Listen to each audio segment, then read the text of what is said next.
안녕하세요. 오늘도 사연에 빠지다 채널에 찾아와 주신 여러분 반갑습니다. 저는 DJ 민영입니다.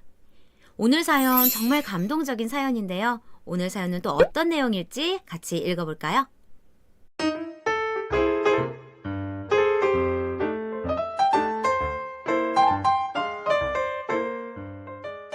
안녕하세요. 저는 지방에서 국밥집을 운영하는 50대 후반 여자입니다.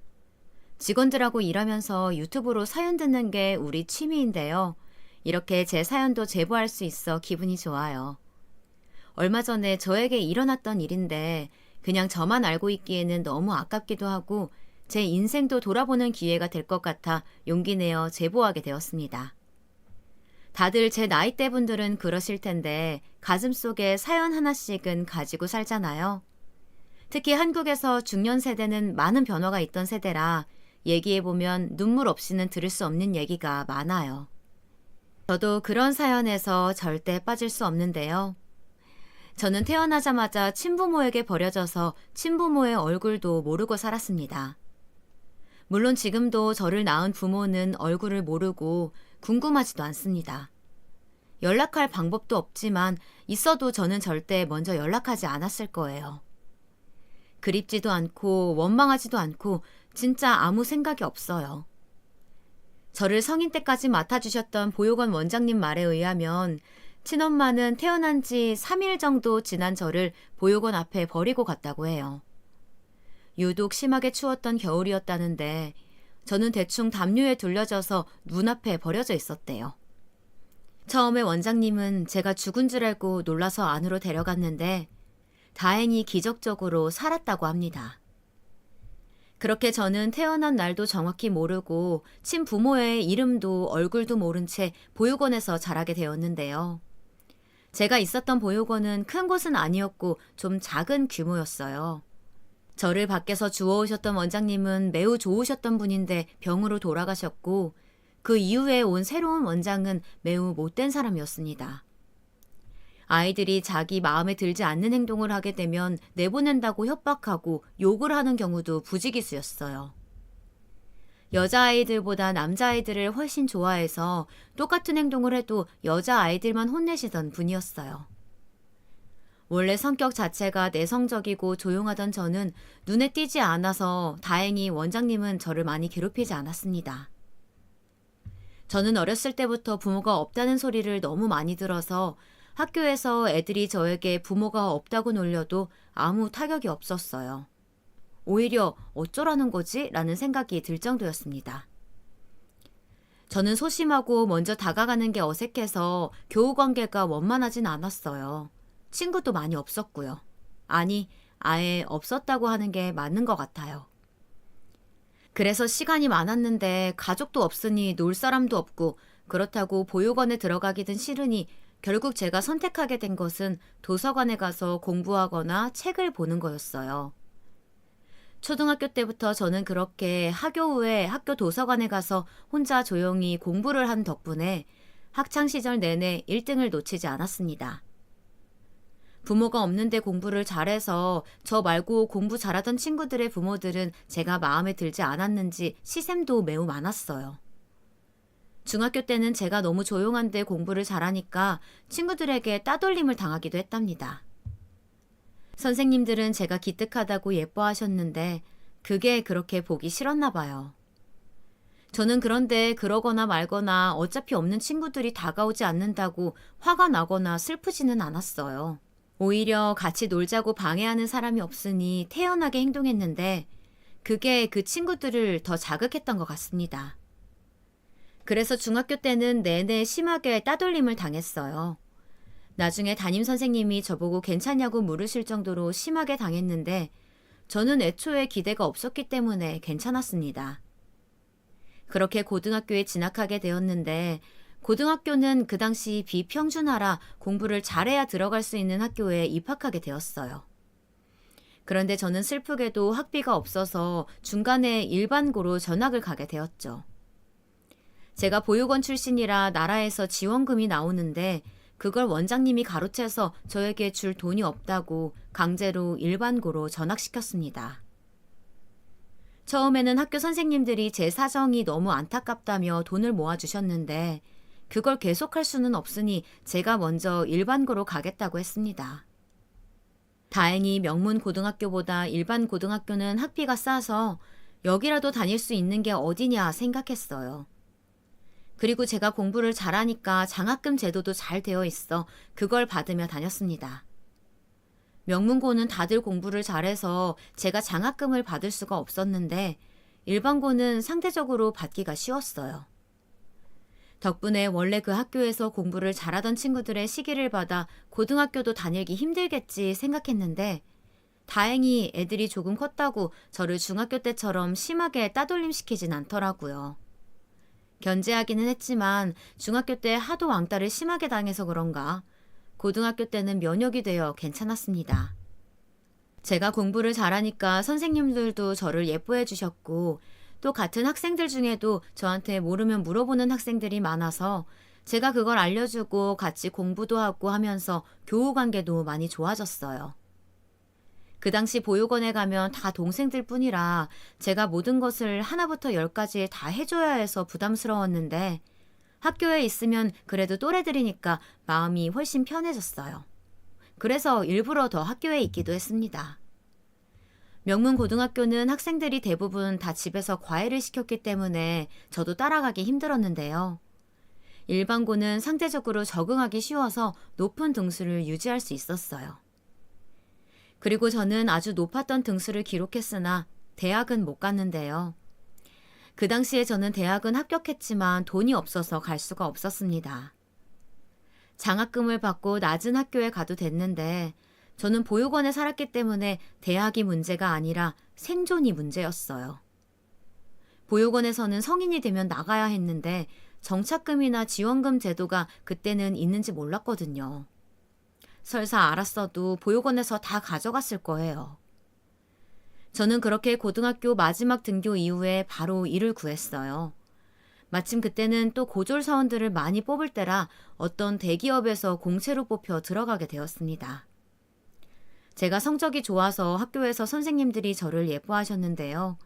보육원에서 자랐고 당장 대학에 못 가니 더 신경 써주셨던 것 같아요.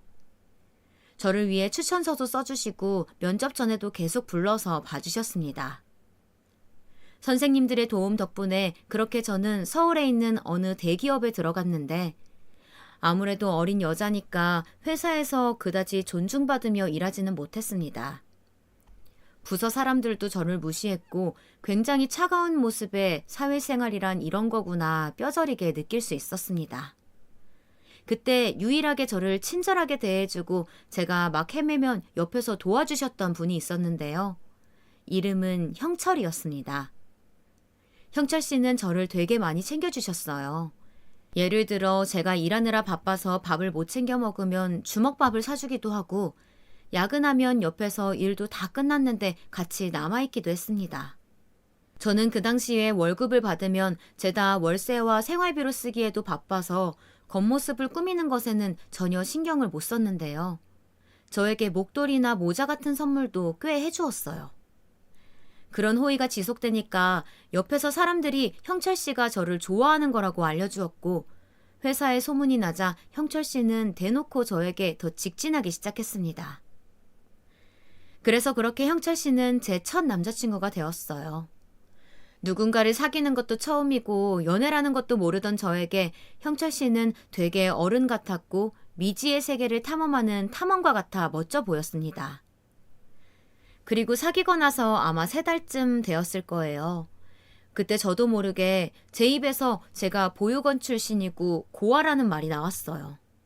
숨겨야 할 비밀이라고 생각해 본 적은 없지만 그렇다고 자랑할 만한 얘기는 더 아니니까 물어보면 해야지 생각했는데 술이 들어가니까 저도 모르게 얘기하고 있더라고요. 저는 보육원에서 자랐어도 그 부분에 대해 부끄럽다거나 제가 안쓰럽거나 그러지는 않았거든요. 그냥 내가 처한 상황이 남들에 비해 좋지 않다는 것은 알지만 그걸 그렇다고 탓하지는 않았어요. 그런데 그날따라 왜 그랬는지 모르겠는데 제가 고아라고 말을 하면서 눈물이 그렇게 나오더라고요. 울면서 고아라고 혹시 실망했거나 그랬으면 헤어져도 좋다고 하니까 형철 씨는 굉장히 미묘한 표정을 보였습니다. 제가 왜 그런 표정으로 있냐고 하니까 형철 씨는 놀라운 말을 했어요. 표정이 왜 그래요? 고아랑 연애하기 싫으면 지금 얘기하세요. 아니, 무슨 말을 그렇게 합니까? 나랑 비슷한 점이 있어서 놀라서 그랬어요. 왜요? 뭐가 비슷한데요? 저도 보육원 출신이에요. 지금 부모님은 양부모님이세요. 저는 같은 보육원 출신인 친구들을 제외하고는 처음 만난 보육원 출신이라 너무 놀랐어요. 그리고 평소에 형철 씨는 본인 부모님에 대해 말했던 경우가 많아 당연히 예상하지 못했습니다. 제가 놀라서 아무 말도 못하니까 부연 설명을 해줬는데 형철 씨는 태어난 직후가 아니라 한 4살 때까지는 친부모와 살았었다고 합니다. 그러다 친부모가 이혼하면서 둘 다 데려가기 싫다고 해서 강제로 보육원에 맡겨졌다고 해요. 양부모님이 보육원 봉사를 다니던 분들이셨고 양어머니가 아이를 가지지 못하시는 분이셨답니다. 그래서 형철 씨가 6살 때 본인 집으로 입양하셨다고 하더라고요. 그 말을 들으니까 우리 보육원에 봉사하러 오셨다가 친구들을 자기 집으로 데려갔던 사람들이 생각났습니다. 하나 둘 떠나는 친구들을 보며 나도 언젠가 부모가 생길까 생각하곤 했었는데 형철 씨는 그런 식으로 부모를 만나게 되었다니 참 부러웠어요. 저도 살면서 나에게도 엄마와 아빠라는 존재가 있다면 얼마나 좋을까 생각했었는데 실제로 입양을 당해서 잘 사는 형철 씨를 보니 부럽기도 하고 무엇보다 다행이라는 생각이 들었습니다. 그리고 저는 저와 공통점이 있다는 걸 알게 되니까 급속도로 형철 씨에게 더 의지하고 좋아지게 되었어요. 같은 아픔이 있었다는 게 얼마나 위안이 되었는지 모르겠습니다. 그렇게 우리는 중간에 소소하게 다툼도 없었고 쭉 잘 만났는데 그러다 결혼 정년기가 되었어요. 저는 어렸을 때부터 고아라는 사실이 부끄럽거나 하지는 않았지만 하도 주변에서 뭐라고 하니까 그걸로 결혼을 반대하시면 어쩔 수 없다고 생각을 했는데요. 너무 의외로 형철 씨 부모님은 저를 따뜻하게 맞아주셨습니다. 제가 어색하게 첫인사를 하러 갔는데 저는 무슨 그날 잔치가 있는 날인 줄 알았어요. 상다리가 휘어질 정도로 음식을 차려놓으셨고 무려 시어머니는 저를 처음 보자마자 꽉 끌어안아 주셨습니다. 시아버지도 제 손을 잡고 환대해 주셨는데 사실 저는 태어나서 그런 환대를 처음 받아보았거든요. 살면서 저를 반갑게 맞이해주는 사람 자체를 처음 봐서 너무 놀란 마음이 가득했는데요. 그런 저를 다 이해하신다는 듯 시부모님은 너무나도 저를 반겨주셨습니다. 남편에겐 동생이 한 명 있었는데 여자아이였고 그 시누이도 입양하라고 하더라고요. 시누이는 저보다 2살이 어렸는데 저를 보자마자 본인 평생 소원이 언니가 생기는 거였다고 저에게 푹 안겼습니다. 그렇게 기대하지도 않던 환대를 받으니 저도 모르게 눈물이 막 흐르는 거예요. 제가 평생 바랬던 가족의 형태가 이런 가족들이었는데 제 마음을 아셨던지 시어머니는 저에게 따뜻하게 말씀했습니다. 우리 가족이 된 걸 환영해요. 형철이 통해서 말 많이 들었는데 이제 우리가 부모라고 생각해요. 그동안 너무 고생 많았어요. 저는 남들 앞에서 눈물을 보이는 것이 어색하기도 했고 그런 적 자체가 처음이었는데요. 저를 따뜻하게 안아주며 저런 말씀을 하시니까 순간적으로 걱정도 풀리고 이런 가정에서 자랐으면 내가 좀 더 밝고 당차게 살지 않았을까 생각도 들었습니다. 그렇게 저와 형철 씨는 연애 때도 결혼 준비 때도 아무런 싸움 없이 쭉 진행이 되었어요. 시부모님이 회사 옆에 집도 얻어주셔서 신혼집도 마련할 수 있었고 심지어 혼수까지 다 사주셨습니다. 제가 직장 생활을 하기는 했지만 돈을 도저히 모을 수가 없는 환경이라 모아놓은 돈도 없었는데요. 아무 걱정하지 말라고 모든 지원을 다 해주셨어요. 시부모님은 2분 다 교사였는데요. 인자하시고 성품이 제가 봤던 모든 인간을 다 통틀어서 제일 훌륭하신 분들이십니다. 그런 부모 밑에서 자란 남편과 시누이가 진심으로 부러웠어요. 이렇게 시부모 복이 많았던 것과 별개로 저는 남편 복은 별로 없었는데요. 바로 형철 씨가 술을 마시면 개가 된다는 사실을 저는 전혀 모르고 결혼했기 때문입니다. 술을 원래 즐겨하지 않던 저라 형철 씨와 데이트를 해도 우리는 술을 마신 적이 없어서 전혀 몰랐어요. 그리고 시댁도 시부모님과 시누이는 술을 좋아하지 않아서 남편은 늘 친구들과 마셨다고 합니다. 남편은 술을 좋아했는데 좋아하기만 하면 아무 문제가 없잖아요. 남편의 문제는 바로 술버릇이 있었어요. 평소에는 굉장히 다정하고 점잖고 친절한데 술만 들어가면 완전히 다른 사람이 되었습니다. 저는 처음에 술 취한 남편을 보고 얼굴만 똑같고 다른 사람인 줄 착각할 정도였는데요. 굉장히 폭력적으로 행동을 하고 혼자 계속 벽에 머리를 박거나 물건을 던지는 행위를 하더라고요. 제가 시누이에게 슬며시 말했더니 되게 놀라며 본인 오빠가 술에 취한 모습 자체를 본 적이 없다고 했습니다. 알고 보니 남편은 늘 친구들과 술을 마셨기 때문에 한번 술을 마시면 완전히 취할 때까지 마시고 친구들과 밖에서 자고 들어왔다고 하더라고요. 저한테 심각하게 묻는 시누이에게 시부모님이 걱정하실 수도 있으니 말하지 말라고 하고 저는 그냥 혼자 알고 있었습니다. 왜냐하면 신혼 초에는 혼자서 난리쳤지 저에게까지 그 영향이 오진 않았거든요. 그리고 술에 취하지 않으면 너무나도 멀쩡한 사람이었고 멀쩡한 것을 넘어서 다정하고 착한 사람이었어요. 그것만 빼면 완벽했기 때문에 대수롭지 않게 넘어갔죠. 시부모님은 결혼하고 나니까 더 대단하신 분들이셨는데요. 저는 시부모님이 너무 따뜻하고 좋아서 자주 찾아뵈었어요. 명절이나 생일 때에는 시어머니가 손수 맛있는 갈비찜과 미역국, 잡채 등을 해주셨는데요. 밖에서 사 먹어도 이 맛이 절대 안 나는 요리였어요. 저는 살면서 집밥을 먹어본 기억 자체가 없어서 시어머니가 해주신 음식이 너무 맛있어 한동안 퇴근을 시댁으로 할 정도로 좋아했답니다.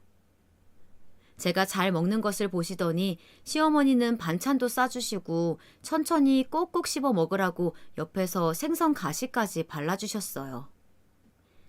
명절에는 시어머니 음식을 먹고 또 같이 나들이를 갔는데요.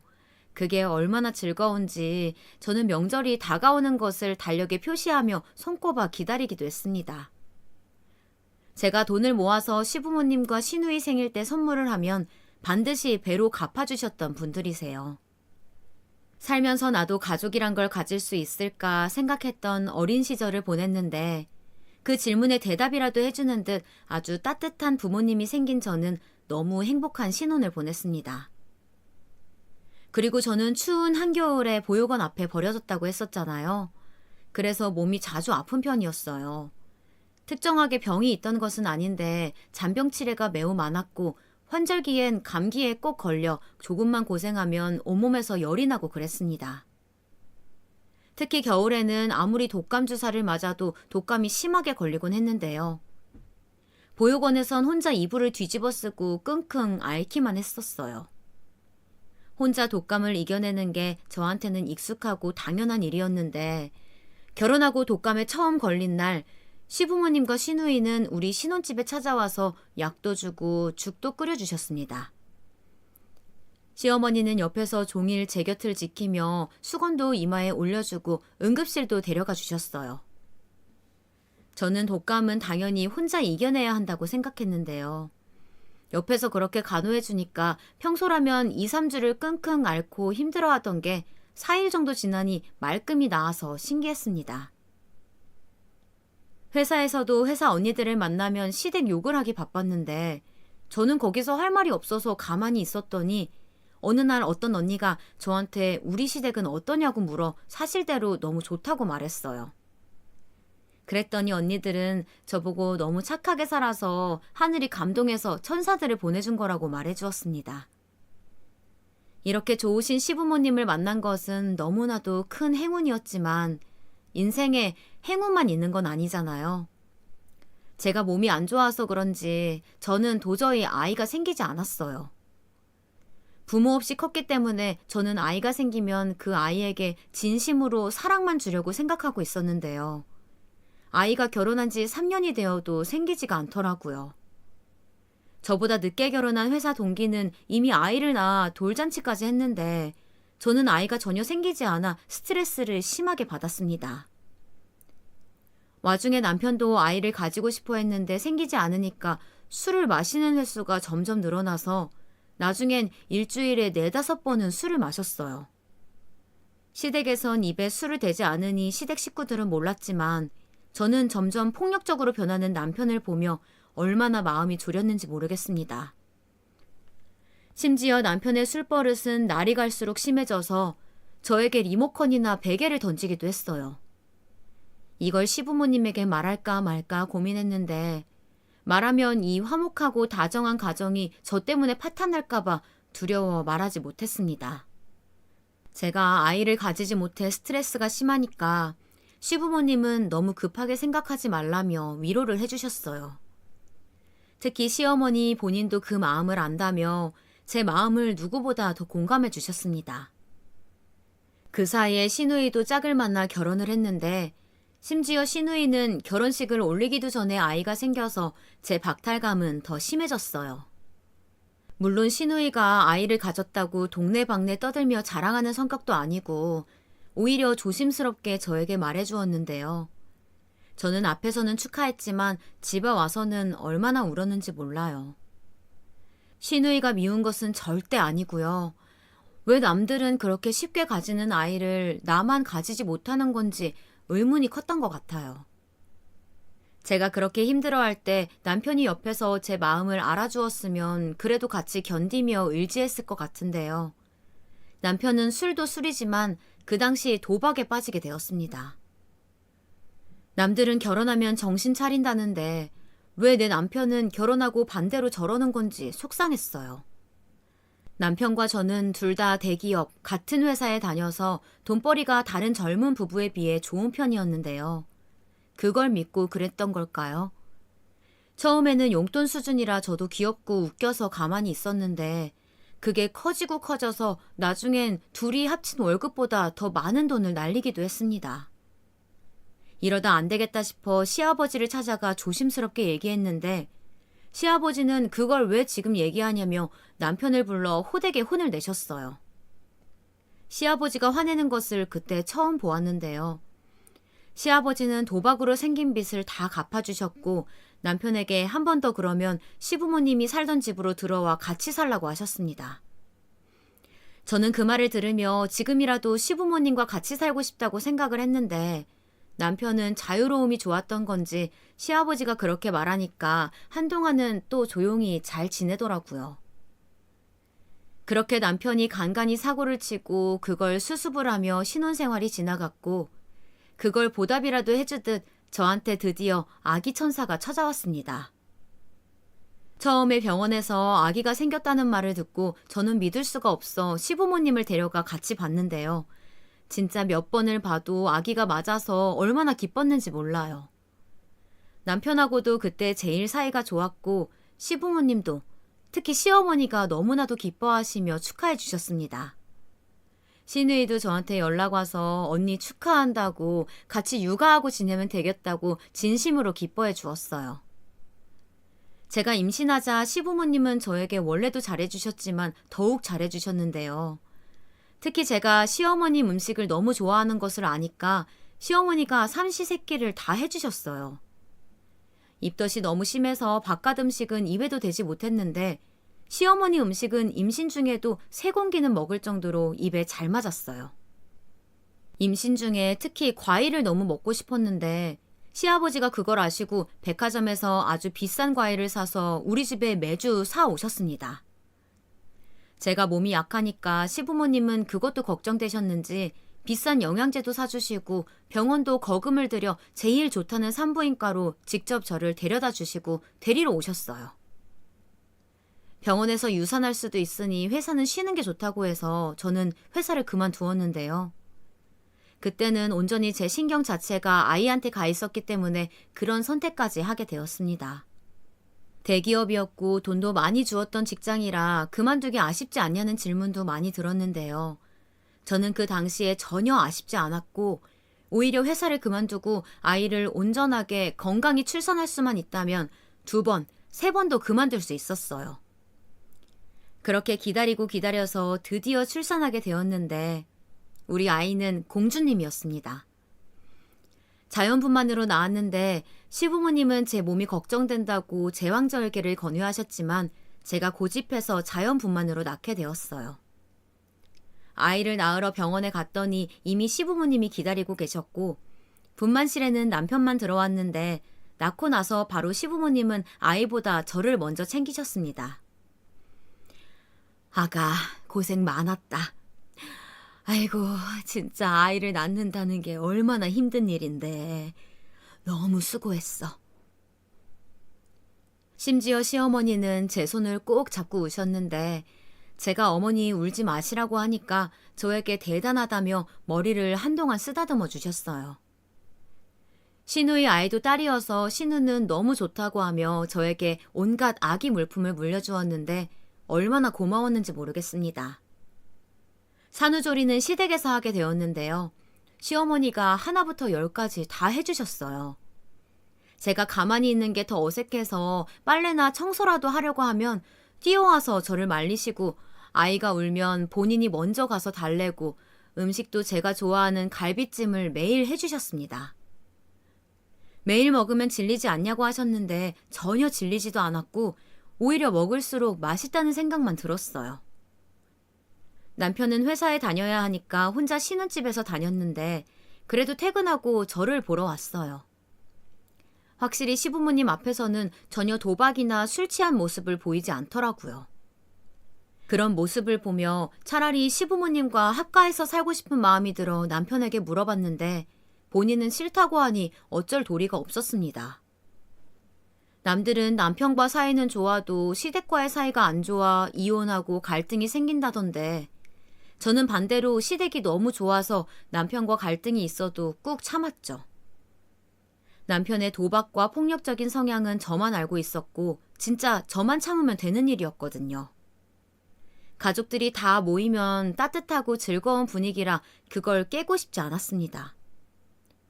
신우이도 결혼해서 남편과 아이를 데려오고 저도 아이가 생겨 시댁 식구들이 다 모이면 굉장히 북적거렸는데 어려서부터 그런 가족을 원했던 저에게는 그런 환경이 너무 좋아 포기할 수가 없었어요.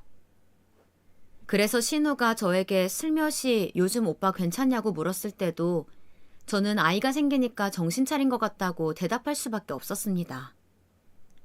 실제로는 아이를 낳고 제가 산후조리가 끝나고 신혼집으로 돌아갔더니 아이 우는 소리가 시끄럽다며 저에게 아이 입을 막으라는 소리까지 하던 남편이었어요. 신생아 키우는 게 진짜 잠도 못 자고 밥을 제대로 먹지도 못하고 힘들잖아요. 그런데 남편은 아이를 인형으로 생각했던 건지 그냥 말 그대로 예뻐하기만 하고 육아는 전혀 하지 못했습니다. 그래서 오로지 아이를 보는 것은 제 몫이었는데 그래도 좋았어요. 그렇게 원하던 제 아이가 세상에 태어났으니 그런 고통쯤은 아무렇지도 않았습니다. 아이를 낳고 보니까 제 친엄마가 잠깐 궁금해졌는데요. 제가 낳아보니까 아이가 너무 사랑스럽고 예뻐서 어떻게 이런 신생아를 밖에 버릴 수 있는지 궁금한 마음도 들고 반면 혹시 이렇게 작은 아이를 밖에 버릴 정도의 사연이 있지 않았을까 하는 그런 마음도 들었어요. 그래서 아이한테는 제가 받지 못했던 사랑을 주려고 더 노력했는데 남편이 출산하고 나니까 가정에 눈에 띄게 소홀해져서 저는 서운한 마음이 들었습니다. 하지만 남편은 오히려 그런 저를 이해하지 못했고 집에 들어오지 않고 밖으로 놔두는 일이 많아졌어요. 그러다 회사에서 친하게 지냈던 언니들이 연락 와서 우리 아기를 보러 온다기에 저도 집으로 초대했는데요. 언니들이 아이 선물도 사오고 오랜만에 보니 저도 기분이 좋아 즐거운 시간을 보냈습니다. 그런데 언니들이 집에 갈 때가 되니까 되게 우물쭈물하며 입을 못 대고 있는 거예요. 분명히 할 말이 많아 보이는데 못하는 게 보여 괜찮으니까 말해달라고 했더니 언니들은 저에게 얘기해 주었어요. 우리가 얘기 안 하려고 했는데 안 하면 너한테 더 안 좋은 영향을 끼칠 것 같아서. 언니들, 저는 괜찮아요. 무슨 일이에요? 네 남편 지금 신입 여직원하고 바람났어. 우리도 처음엔 안 믿었는데 너무 대놓고 만나니까 모른 척 할 수가 없었어. 저는 사실 저 말을 듣고도 놀라지 않았는데 예상했던 소리였기 때문입니다. 언니들은 제가 놀라지 않으니까 더 놀라더라고요. 남편의 외도는 짐작하던 바였고 심지어 남편은 굳이 숨기려고 하지도 않았습니다.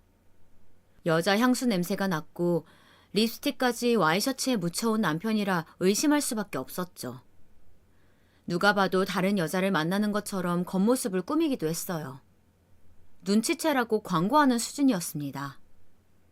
제가 알고 있었다고 하니까 언니들은 울며 저에게 괜찮냐고 했는데 저는 아이의 아빠 역할만 잘한다면 그냥 눈 감아주려고 했기 때문에 괜찮았어요.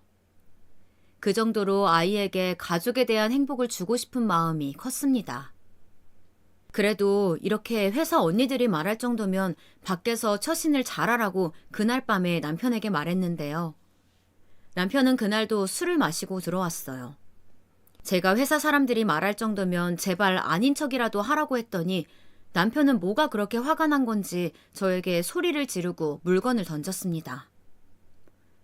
저는 한숨을 쉬며 아이를 안고 화장실로 피하려고 했는데 남편은 제 머리를 잡더니 아이를 가져가려고 하는 거예요.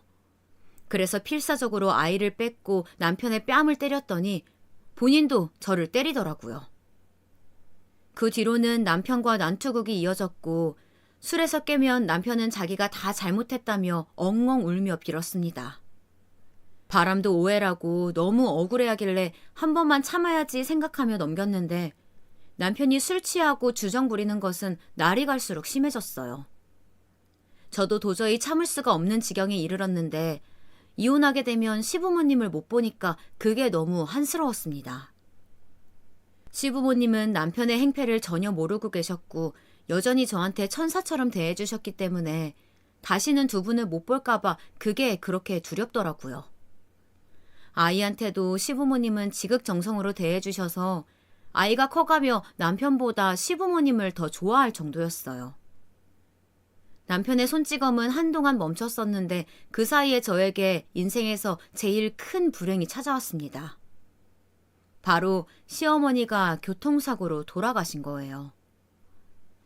저는 전화를 받고 너무 놀라서 아무 말도 못하고 그대로 얼어붙었는데 시아버지가 저를 데리러 오셔서 같이 응급실에 갈 때까지 정신을 차리지 못했습니다. 응급실에 갔더니 시어머니가 겨우 숨을 이어가고 있었고 의사가 보내줘야 한다고 마지막 인사를 하라는 거예요. 그래서 그때 현실 자각이 되며 살면서 처음으로 목 놓아 울었어요. 도저히 믿기지 않았고 이대로 시어머니를 보낼 수가 없어서 제발 일주일만, 아니 하루만 버텨달라고 했는데 시어머니는 시누이도 남편도 시아버지도 아닌 저를 똑바로 보시며 아가 미안하다 라고 말씀하시고 눈을 감으셨습니다. 장례식장에서도 저는 눈물이 너무 많이 나와서 시아버지가 진정하라고 안아주실 정도로 눈물을 많이 흘렸어요. 저한테 시어머니의 의미는 매우 컸기 때문에 이대로 갑자기 보낼 수가 없었습니다. 시댁에 가서 시어머니 유품을 정리해야 하는데 도저히 제 손으로 할 수가 없어 또 계속 울고 제가 우니까 딸도 그때 3살이었는데 제 옆에서 계속 울고 시댁 냉장고에는 시어머니가 저를 주려고 만들어 놓으신 반찬들이 가득 있었는데 도저히 먹을 수가 없어서 눈으로 보기만 했습니다. 산후 우울증도 오지 않았던 저에게 시어머니의 죽음은 우울증으로 이어졌고 한동안 살기가 싫었어요. 제가 아무리 남편에게 맞아도 삶이 힘들어도 버텼던 이유가 시부모님이었거든요. 제가 너무 많이 힘들어하니 시누이와 시아버지는 위로를 많이 해주었는데요. 그나마 시누이와 시아버지가 있어서 살 수 있었습니다. 그리고 사랑하는 우리 딸도 있으니 최대한 일상으로 돌아오려고 노력했는데 남편이 도와주질 않더라고요. 남편도 시어머니가 사랑으로 키웠기 때문에 시어머니에 대한 애정이 컸었는데요. 갑자기 돌아가셔서 충격이 컸는지 술에 취하는 날이 많았습니다.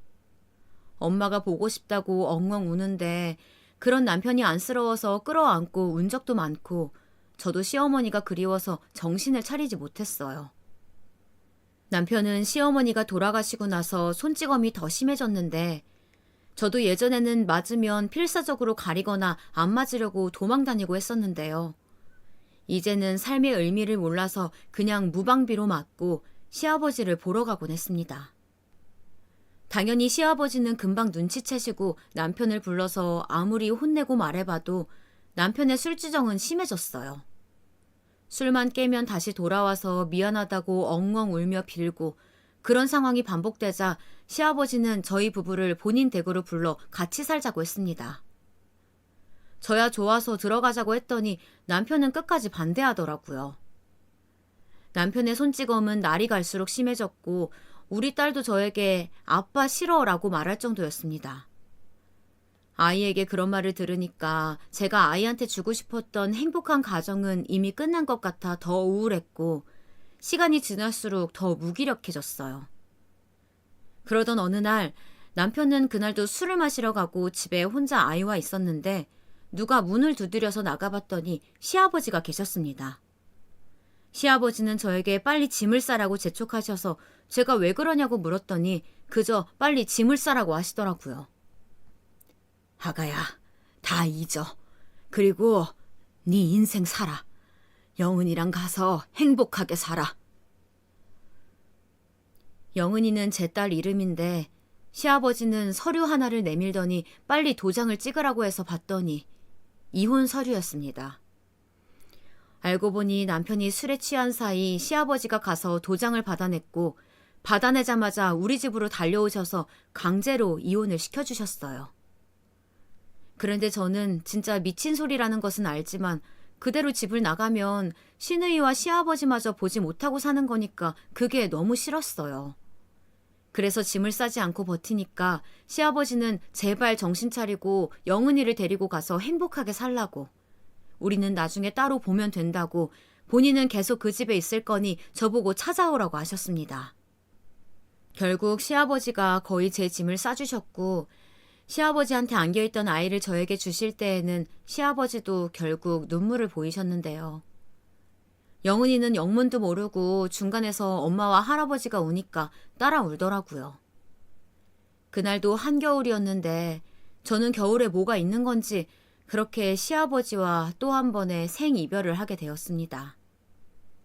시아버지 말대로 나중에 시누이와 시아버지는 따로 보러 와야지 생각하며 시아버지를 따라 나섰는데 아버님은 이미 기차표까지 다 끊어놓으셨어요. 지방으로 가는 기차표였고 저에게 내리면 누가 도와주러 올 거라고 하셨습니다. 그렇게 시아버지와 헤어지고 아이를 데리고 기차를 타서 눈물 바람으로 이별을 하고 겨우 진정하려고 심호흡을 하며 아이가 입은 겉옷을 챙기는데 무슨 봉투가 있더라고요. 보니까 시아버지 글씨체가 적힌 봉투였어요. 잘 사는 게 나를 도와주는 거야. 라고 적힌 봉투에는 그때 당시 1,000,000원이 들어있었습니다. 저는 너무 놀라서 자리에서 일어나 내리려고 했더니 이미 기차는 출발했고 승무원이 와서 앉으라고 하더라고요. 이렇게 큰 돈은 처음 만져봐서 놀라기도 하고 심장이 너무 쿵쾅거려서 진정하지 못하고 뜬 눈으로 영은이만 재워가며 도착지에 도착해 내리니 시아버지 말대로 어떤 분이 우리를 기다리고 계셨습니다. 본인 집으로 데려가셔서 제가 집을 구할 때까지 묵으라고 하셨는데 알고 봤더니 시아버지의 예전 동료였어요. 시부모님이 두 분 다 교사라고 했잖아요. 두 분은 어느 초등학교에서 만나셨는데 그때 같이 일하셨던 동료라고 하셨습니다. 저한테 얘기를 다 들었다고 마음 편하게 쉬라고 하셨는데 너무나도 따뜻하게 맞아주셔서 감사했어요. 시아버지가 주신 정착금으로 바로 다음 날 부동산에 돌아다니며 영은이와 살빵을 구했고 저는 바로 시장을 돌아다니며 일을 구했어요. 일하게 된 곳은 어느 식당이었는데요. 거기서 일하며 영은이를 키웠는데 제가 아이가 있다는 것을 아신 식당 사장님이 아이를 가게로 데려와도 좋다고 해서 감사하게도 편하게 일할 수 있었습니다. 그렇게 저도 어느덧 자리를 잡아갔고 몇 달이 지나니까 시아버지를 보러 가고 싶어 하루 마음을 먹고 영은이와 같이 시아버지를 찾아갔더니 시아버지가 살던 집에는 다른 사람이 살고 있었습니다. 제가 너무 놀라서 혹시 예전에 사시던 분은 어디 갔냐고 하니까 자기도 모르겠다고 하더라고요. 시누이를 찾아가도 시누이도 이사를 갔고 저는 몰래 신혼집까지 갔는데 거기에도 남편이 없어서 얼마나 당황했는지 모르겠습니다. 마지막 남은 희망으로 남편 회사까지 찾아가서 아는 언니들을 불렀는데 언니들도 남편이 퇴사했다고 오히려 저한테 어디 갔냐고 묻더라고요. 마치 증발한 것처럼 사라진 시댁 식구들이 너무 궁금해서 부동산에 가서도 묻고 옆집 아주머니를 찾아가 물어봐도 다들 저한테 되려 어디로 이사 갔냐 묻는 모습에 하늘이 무너지는 기분이 들었습니다.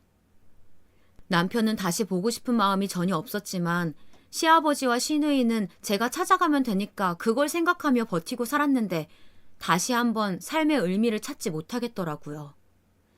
저를 처음에 정착할 때 도와주셨던 옛 동료분에게 물어도 모른다 하시고 제가 결혼했던 사실 자체가 신기루처럼 느껴질 정도로 갑자기 흔적도 없이 사라진 시댁 식구들을 찾으려고 얼마나 노력했는지 몰라요. 오죽하면 제가 다시 남편과 재혼해도 좋으니 제발 어디 갔는지라도 알려달라고 하늘에 빌었습니다. 이럴 줄 알았으면 절대 그날 밤 기차를 타지 않았을 텐데 저는 절망에 빠졌지만 저에게는 딸이 있으니 정신 차리고 현실을 살아야 했어요. 다시 돌아와서 일부러 잊으려고 기계처럼 일하고 제 몸을 희생하며 아이를 키우는 데 집중했는데 그래도 계속 생각이 나서 저는 약까지 먹었습니다. 나중에는 그냥 전생이다, 꿈이었다 라고 생각하며 영은이에게 집중했어요. 어느덧 영은이는 초등학교에 들어갔고 저는 시아버지가 주신 정착금과 제가 식당에서 일하며 번 돈으로 국밥집을 인수하게 되었습니다. 원래 있던 식당을 인수했던 거라 기존 사장님께 일도 배워야 했고 단골 손님들도 놓칠 수 없으니 정신없이 일했었는데요. 오히려 그렇게 사니까 시댁 식구들도 머리에서 점점 생각이 나지 않았어요. 새벽부터 일어나서 깨끗하게 청소하고 재료 손질하고 친절하게 손님들을 맞이하니까 손님들이 예전보다 많이 늘어서 직원들도 새로 뽑고 아주 바쁘게 지내게 되었습니다. 그렇게 바쁘다가도 불현듯 갑자기 시댁 식구들 생각이 날 때가 있었는데 언제 한 번은 시간을 내서 혼자 시아버지가 살았던 집을 또 찾아간 적이 있어요. 여전히 시아버지는 안 계셨고 아무리 물어도 부동산에서는 급하게 집을 빼서 본인도 모른다는 말만 반복했습니다. 제가 혹시라도 시누나 시아버지에게 연락이 오면 제발 연락을 달라고 했더니 알겠다고 말했지만 한 번도 부동산에서 연락 왔던 적은 없어요.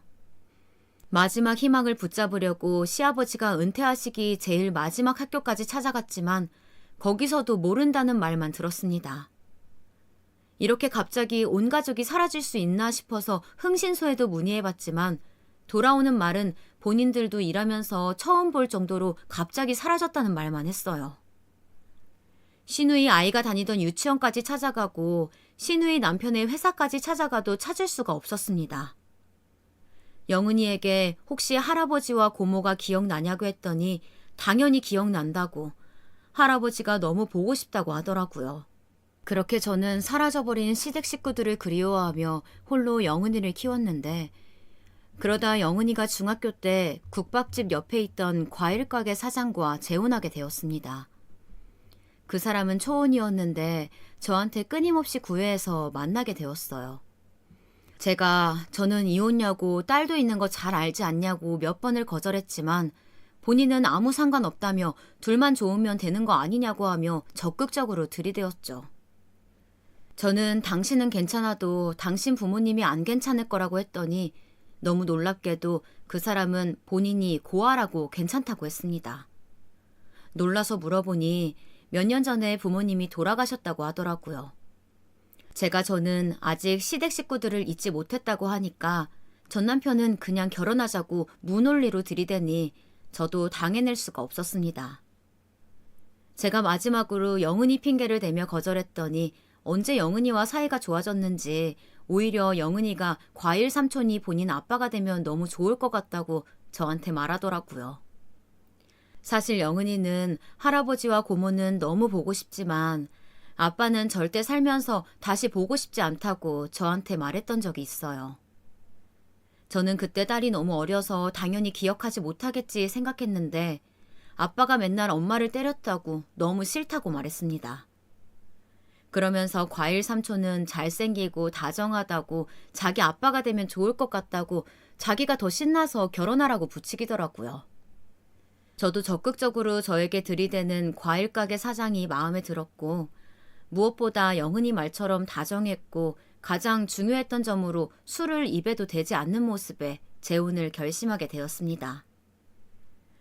제가 전 남편에게 당했던 트라우마가 있어서 술은 쳐다도 보기 싫어해서 우리 가게에는 국밥집인데도 술이 없었거든요. 손님들이 소주를 찾아도 저는 소주만 봐도 자꾸 전 남편이 생각나서 우리 가게 간판에는 술 없다고 적을 정도로 술을 싫어했답니다. 그런데 과일 가게 사장은 술을 싫어한다고 호불호를 떠나서 몸에서 술 자체를 받지 않는다고 먹을 수조차 없다는 말에 저도 의지할 대생이 필요하기도 했기 때문에 그렇게 재혼까지 이어졌어요.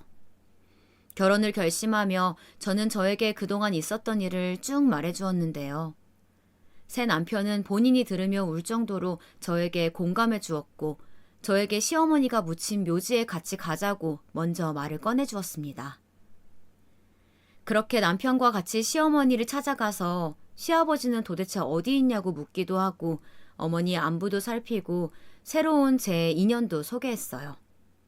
시어머니라면 분명 저를 따뜻하게 안아주며 너무 잘됐다고 하실 분이라 눈물이 자꾸 나와 결국 무덤 앞에서 엉엉 울었는데요. 남편은 그런 저를 안아주었습니다. 하늘에서 시어머니가 보내준 사람이라 생각하며 그렇게 재혼하고 새로운 결혼 생활을 시작했는데 첫 남편과 달리 새 남편은 아주 다정하고 세심하고 무엇보다 가정적인 사람이었어요. 새 남편은 원래 결혼 생각이 없었는데 부모님이 돌아가시고 혼자가 되니까 가정이 그리워졌고 마침 그때 제가 옆에 있었고 제가 안 그래도 너무 열심히 살아서 저와 결혼하면 절대 후회할 것 같지 않다고 생각했대요. 영은이도 새아빠가 생겨서 행복해했고 우리는 제가 그렇게 어릴 때 원했던 행복한 가정의 형태로 같이 놀이공원도 가고 나들이도 가고 맛있는 것도 먹으러 다니며 여행도 가고 아주 우리끼리 행복하게 지냈어요. 한편으론 제가 이렇게 행복하게 지내고 있으니 시누이와 시아버지도 행복하게 살고 있기를 바랬습니다. 전 남편은 어디 가서 죽든 말든 신경도 쓰이지 않았지만 시누이와 시아버지만큼은 제발 행복하길 진심으로 바랐어요. 제가 보지 못해도 좋으니 아무 걱정 없이 맛있는 것 먹으며 살았으면 좋겠다고 매일 밤 생각했습니다. 제가 이렇게 국밥집까지 열 수 있었던 것은 다 시아버지가 이혼시키고 정착금까지 두둑하게 주었기 때문이잖아요. 제 남편은 그런 제 마음을 이해해 주어서 재혼하길 잘했다고 생각했었죠. 그렇게 재혼하고 시간이 지나 어느덧 그렇게 생이별을 한 지 20년이 지났습니다. 영은이는 어느새 커서 대학생이 되었고 저와 남편의 사랑을 많이 받아 아주 밝은 아가씨가 되었어요. 제가 딸에게 묻지 않아도 딸은 할아버지와 고모 잘 살고 있겠지? 물을 정도로 그때까지도 저와 영은이는 시댁 식구들을 그리워했습니다. 어떻게 된 일인지 시간이 지나도 계속 그립더라고요. 그러던 어느 날이었어요. 국밥집은 점심시간이 제일 바빠서 정신없이 일을 하고 있었는데 직원 한 명이 저에게 말하더라고요. 아유, 사장님, 도대체 저 노인은 가족이 어디 있는지 내가 다 찾아주고 싶어요. 왜요? 누군데요? 한 달 정도 됐는데 모르셨어요? 가족한테 버림받았다고 시장에서 울면서 돌아다니는 노인 있잖아요. 아유, 치매 걸린 것 같아요. 아유, 진짜요? 나 처음 들어요. 전혀 몰랐네. 아유, 유명해요. 치매 걸린 노인이 가족 찾으러 왔다고 울면서 돌아다니는 거. 저는 직원의 말을 듣고 신경이 쓰여 문 밖으로 나왔더니 정말 옷도 제대로 입지 않은 노인이 울면서 사람들을 붙잡고 가족을 찾아달라고 울고 있었어요.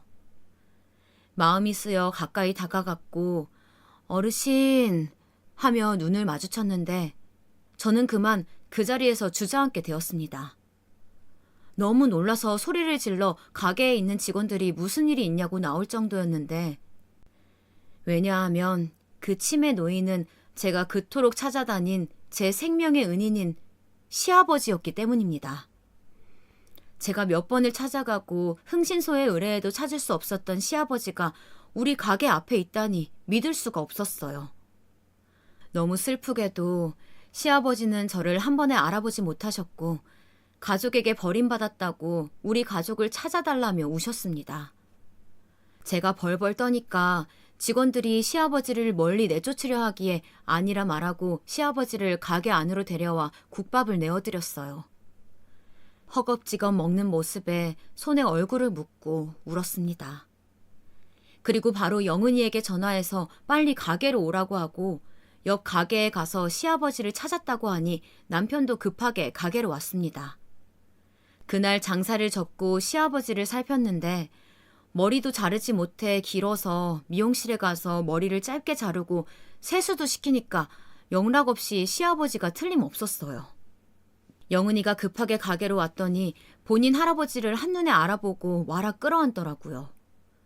어리둥절해 있는 시아버지를 우리 집으로 데려와서 따뜻한 물에 목욕도 시키고 따뜻한 물을 주니까 조금 정신이 드는지 저를 빤히 바라보더니 갑자기 또 우시면서 죽은 며느리가 보인다고 여기가 저승이냐고 했습니다. 아버님, 저예요. 며느리, 맞아요. 저는 방에서 차마 버리지 못했던 예전의 그 봉투를 들고 와 시아버지에게 보여주니 크게 놀라시더니 갑자기 자리에서 일어나 아가! 하며 저를 끌어안으며 엉엉 우시더라고요. 보고 싶었다고 하시는데 저야말로 그동안 어떻게 살았냐고 여쭤보니 어눌하게 말씀을 하시는 걸 들어보니 남편이 제가 도망간 날 크게 도박을 또 해서 사채업자들이 찾아와 집을 쑥대밭으로 만들었대요. 결국 시누이를 저처럼 도망시키고 본인도 도망가려고 했는데 남편이 시아버지에게 찾아와 같이 도망가자고 했고 그렇게 도망다니다 중간에 남편이 배신을 해서 시아버지를 남겨두고 어디로 사라졌다고 합니다.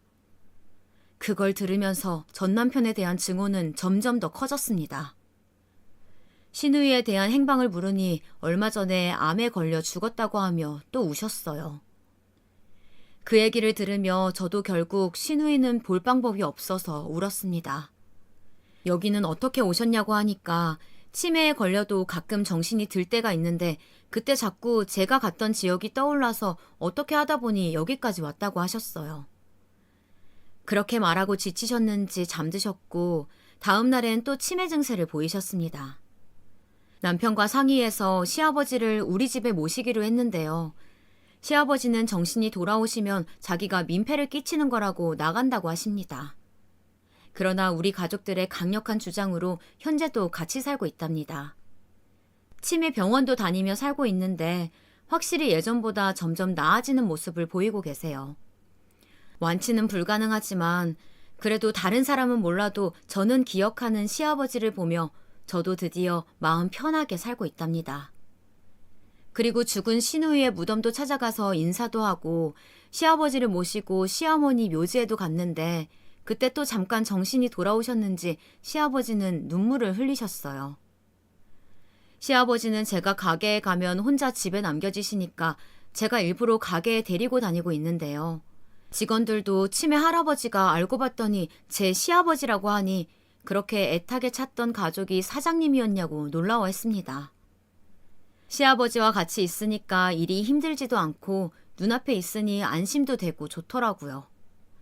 영은이도 다시 할아버지를 만날 수 있을지 몰랐다고 아주 기뻐하고 있어요. 지금 남편은 이렇게 만난 것도 운명이라고 평생 이렇게 돌아가실 때까지 같이 살자고 해줘서 얼마나 고마운지 모르겠습니다. 전 남편을 만났던 것은 제 인생에서 암흑기였지만 남편에게 벗어나니 이렇게 행복한 일만 가득하네요. 여기까지가 제가 얘기하고 싶던 사연인데요. 다들 어떻게 들으셨는지 모르겠습니다. 사연을 제보하며 지난 저의 날들을 돌아볼 수 있어서 행복했어요. 저는 남은 인생 새로운 남편과 딸과 시아버지와 함께 즐겁게 살겠습니다. 지금까지 들어주셔서 감사합니다.